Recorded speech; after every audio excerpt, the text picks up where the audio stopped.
But for those of you who do not live in the New York area and those who live in other regions, even in other continents or city nations, I went out the other day, I think it was on Monday, and I've never seen New York so deserted.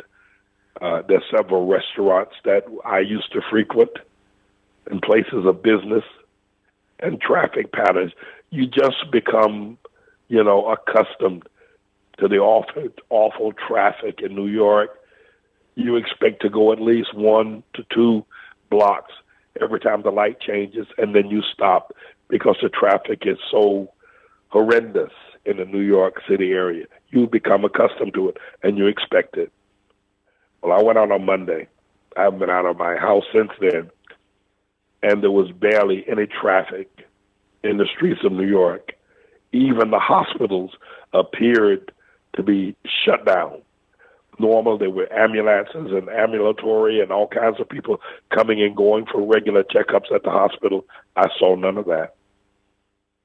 Restaurants where their shutters were pulled and the lights were out and closed for business was a sign you saw all up and down the business venues in New York City.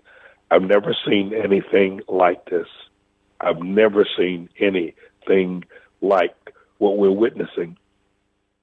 But also, we're witnessing now a rapidity of the movement of the coronavirus in the city of New York in particular, worse than in the Wuhan province of China or in northern Italy or in Spain.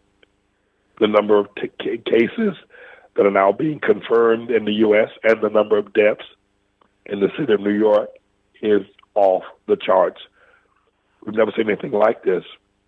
And we've never seen a nation or a globe or planet on lockdown. Even 9/11 did not rattle the airline business the way this coronavirus is rattling airlines and businesses. There is a move of God. And I would say to everyone, I don't know if you can hear me. I don't know if you will. And maybe you think that somehow or another you can escape this. Now, I don't have the virus, but I can tell you this. I've been in contact with numerous people that do have the virus, but that's not the news. The news I want to say to you is that you have been in contact with people who do have the virus. Now, does staying at home help?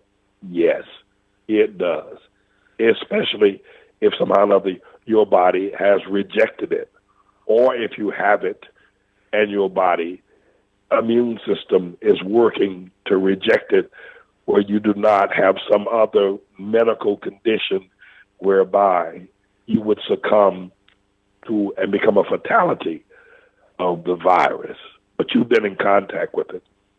I would go as far as saying at this present moment, there are scant a few people in some of the most remote parts of our planet, but there's just a few people who have not come in contact with the virus.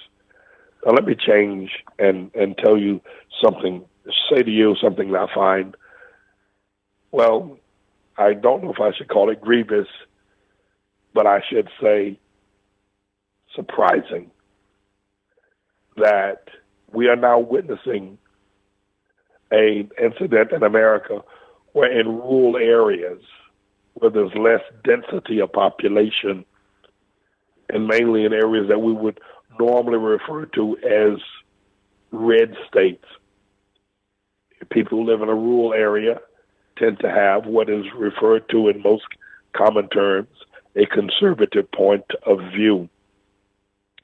And so the virus has not reached them in Missouri or in Montana or in North Dakota or South Dakota or in Iowa or in Idaho or in Oklahoma or in Utah as it has in California or in New York or in Chicago or even now in Florida.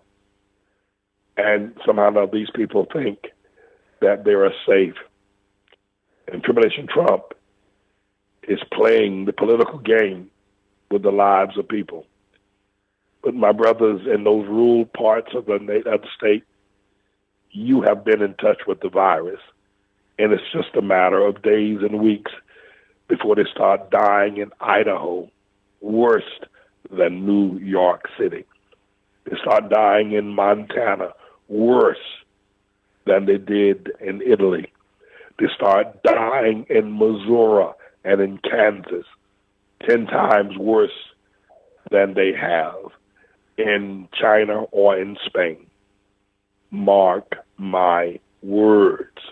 This is a bit of a news blog we do, looking at spiritual wickedness in high places for the most part, making some observations about it and giving people a biblical foundation to the way of interpreting, rather than have Sean Hannity or Laura Ingraham or Janine Pirro or Anderson Cooper or Rachel Maddow or Don Lemon, Rush Limbaugh interpret what's going on in the world. You come to me and I'll tell you based on what the Word of God says. They'll just give you their worldly, sinful view. But the Manning Report will tell you what God has said, whether to say yea or nay, whether to go or to stay. You'll be led by the word of Almighty God. Come to the Manning Report on a daily basis to interpret the spiritual wickedness in high places, because there's plenty of it that's going on. And so I'm the Lord's servant, James David Righteous Rebel Manning, and I'm here to serve you with news and information.